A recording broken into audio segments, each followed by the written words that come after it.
Bonjour les élèves, j'espère que vous soyez bien. Espero que estén bien. Aujourd'hui, on va faire les corrections des exercices des pages 66 et 67. Pour l'exercice numéro 1, lettre A, vous avez lu un extrait d'un rapport d'une organisation internationale sur un problème mondial et vous deviez identifier le problème. Je vais lire le petit texte et on va trouver la réponse. Le monde a soif. 3,6 milliards d'êtres humains, soit 50% de la population mondiale, boivent de l'eau potentiellement dangereuse pour leur santé. 2,4 milliards de personnes, soit un habitant de la planète sur 3, n'ont pas du tout accès à l'eau potable.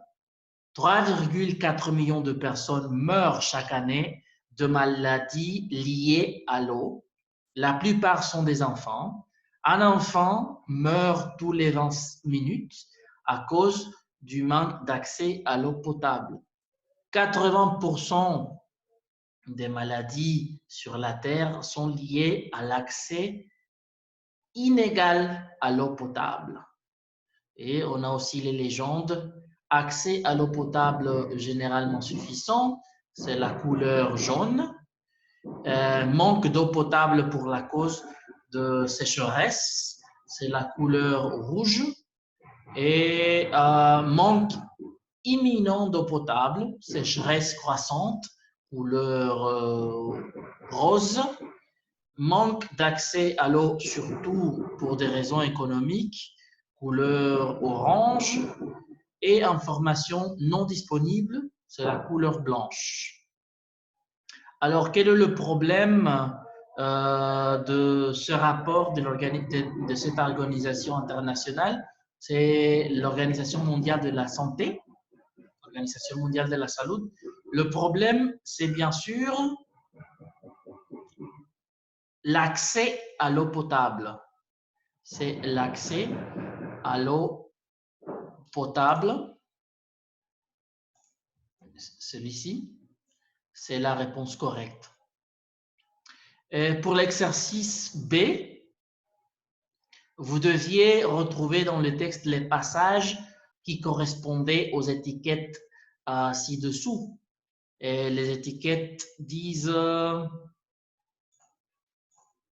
la moitié des habitants de la planète. Quel était le passage dans le texte qui parle sur la moitié des habitants de la planète? C'est le 50% de la population mondiale. 50% de la población mundial equivale a la mitad de los habitantes de la planète. Alors oui, c'était 50% de la population mondiale.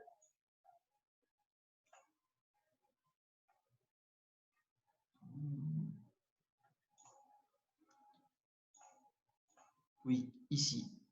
50% de la population mondiale correspond à la moitié des habitants de la planète.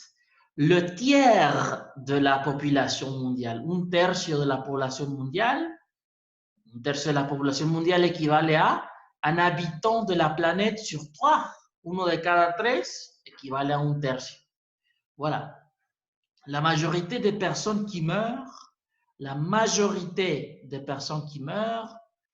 c'est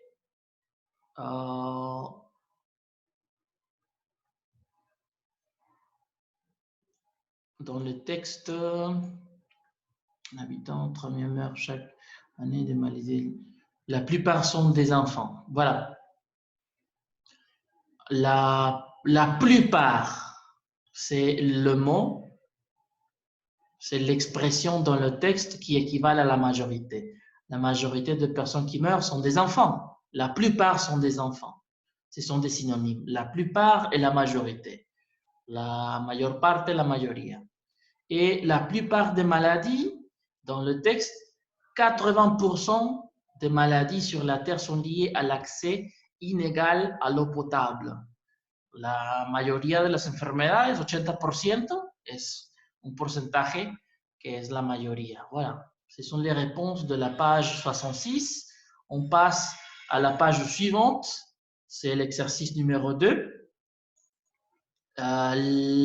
L'harcèlement en ligne, el cyberbullying ou acoso en línea, harcèlement en ligne. Vous avez lu l'article du site internet et vous avez répondu aux questions. Quelles sont les conséquences de ce problème pour les victimes et pour les agresseurs? Je vais vous lire le texte et après, on va passer à d'autres exercices. Le harcèlement en ligne. Le cyberharcèlement ou cyberbullying est l'utilisation d'Internet ou des téléphones mobiles, messages, forums, blogs, réseaux sociaux, etc. pour faire du mal à quelqu'un. Il peut passer par des insultes, de menaces, du chantage, des fausses rumeurs, des attaques contre la vie privée, la création de faux profils, etc. Les jeunes sont les premières victimes du cyberharcèlement. D'après une étude menée en 2013 par l'Observatoire des droits de l'Internet, un jeune sur 3 aurait été victime du cyberbullying en Europe. Les filles, 58%, sont plus souvent victimes d'attaques par Internet que les garçons, 42%. Le cyberharcèlement est un problème grave et ses conséquences peuvent être terribles. La victime n'a plus aucun espace pour elle, se sent en sécurité. Internet est partout, alors elle n'est plus protégée nulle part, ni chez elle, ni au collège, ni au lycée, ni avec ses amis. Ses relations avec les autres deviennent très difficiles. Le harcèlement provoque donc un très grand mal-être. Beaucoup de victimes tombent malades, souffrent d'anxiété ou de dépression. Elles doivent souvent changer d'école ou déménager. Il y a même des suicides. Les conséquences pour les agresseurs, les auteurs du harcèlement, sont également graves. Perte d'amitié, exclusion scolaire, culpabilité, dépression. Le cyberharcèlement est interdit, donc les agresseurs peuvent être condamnés à payer une forte amende et aller en prison. Les jeunes qui sont victimes, témoins aux auteurs de harcèlement, doivent en parler avec des adultes en qui ils ont confiance et qui pourront les aider à résoudre ce problème.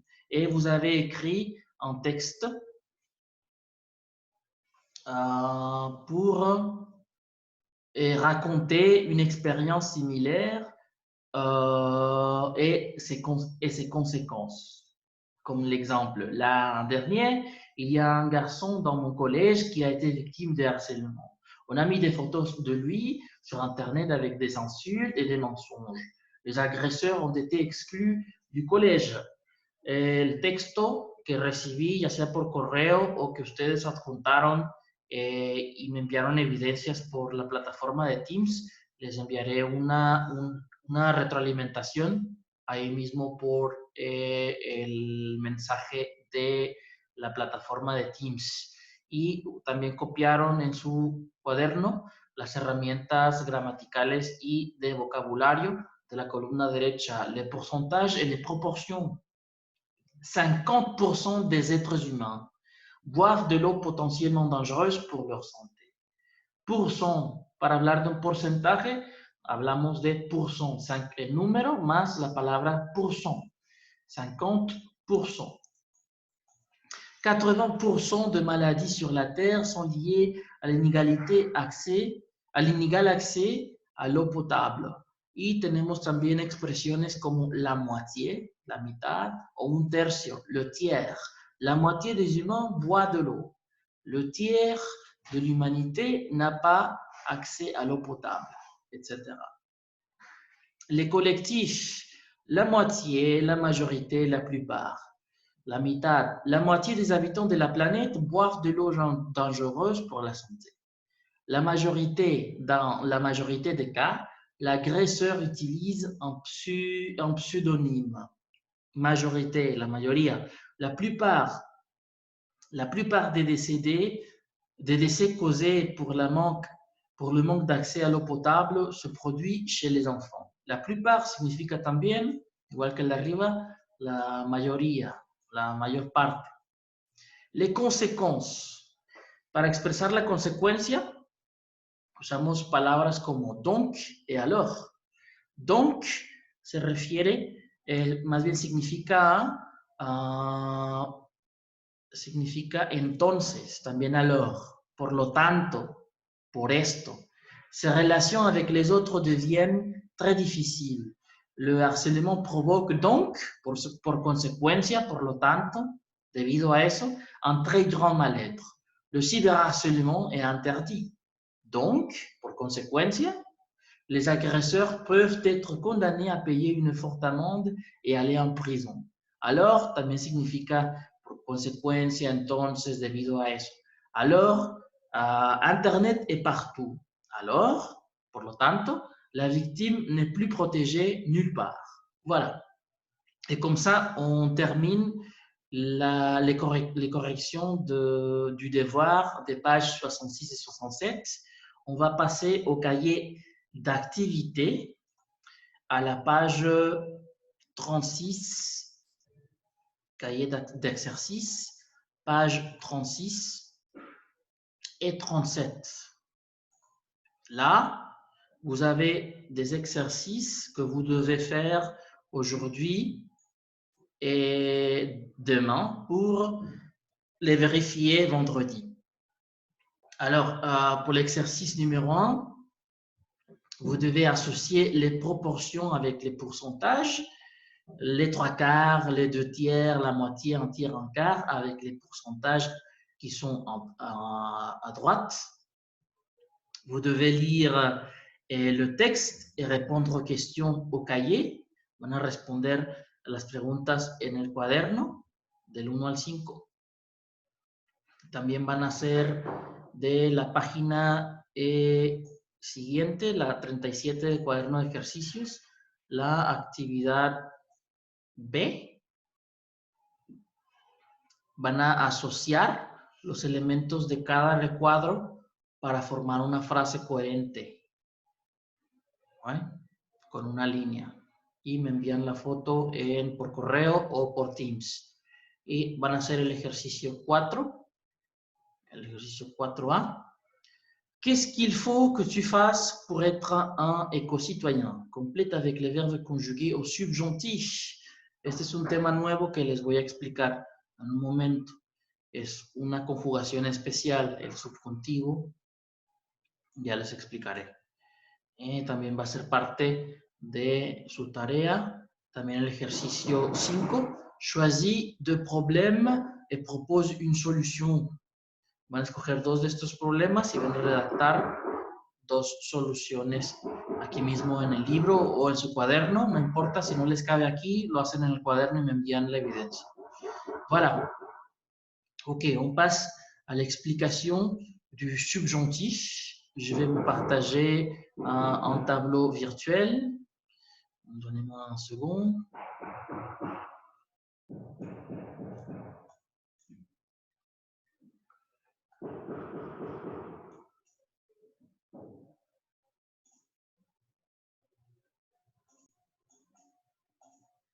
Voilà.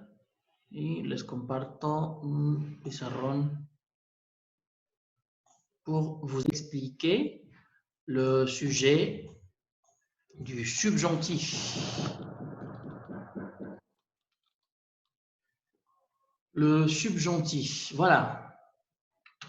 Este equivale al subjuntivo del español. ¿Qué es eso, el subjuntivo? Bueno, el subjuntivo lo vamos a encontrar en frases en español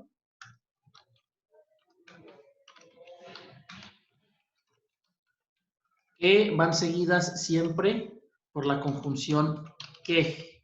En español tenemos frases como que duerma. ¿Ok? Siempre van seguidas más bien precedidas de la conjunción que haga. Y la idea del subjuntivo, a diferencia del indicativo, que son los tiempos verbales que normalmente conocemos, presente, futuro, pasado, que ya vimos en francés, todos han sido en indicativo, así se llama ese modo verbal. La diferencia entre el indicativo y el subjuntivo es que en indicativo son cosas concretas o reales. Por ejemplo, hago la tarea. Es concreto y es real, es algo que está sucediendo en la vida real y no lo estoy ni asumiendo ni suponiendo. En el subjuntivo, que haga se refiere a algo que no es real, que es imaginario, que está asumido, que no ha pasado, que es hipotético. Por ejemplo, espero que hagan la tarea. No es algo que ya que está sucediendo, que ha sucedido o que va a suceder de manera concreta o real, sino que yo lo espero, lo asumo. Esa es la idea del subjuntivo, que en español tiene por lo general diferente terminación al indicativo, que yo hago, yo haga, espero que yo haga algo. ¿Eh? Esa sería la diferencia en español. Les voy a mostrar que en francés es muy similar la conjugación del presente del indicativo y el presente del subjuntivo. Les voy a poner una tabla con los tiempos, con la conjugación de un verbo regular. Por ejemplo, tenemos un verbo que ustedes conocen, parler.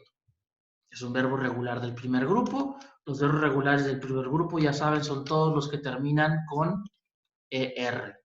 Entonces, tengo la conjugación en presente. Je parle, tu parles, il parle, nous parlons. Bueno, les voy a poner completo. Elle, on parle, nous parlons, vous parlez, il ou elle parle, en tercera persona plural. Hablar. Yo hablo, tú hablas, él, ella, nosotros hablamos, ustedes hablan, ellos, ellas hablan. Esta es la conjugación en presente del indicativo. Présent indicatif. Es el que ustedes ya conocían. No hay nada de nuevo en esto. Ahora, en la parte de abajo les voy a poner la conjugación de este mismo verbo, pero ahora en presente, pero del modo subjuntivo, subjonctif. Présent, du subjonctif. Es muy similar la conjugación, en realidad es casi idéntica, solo van a cambiar la conjugación en dos personas del número plural. Je parle, por lo general va a ir también precedido siempre de la conjugación que je parle,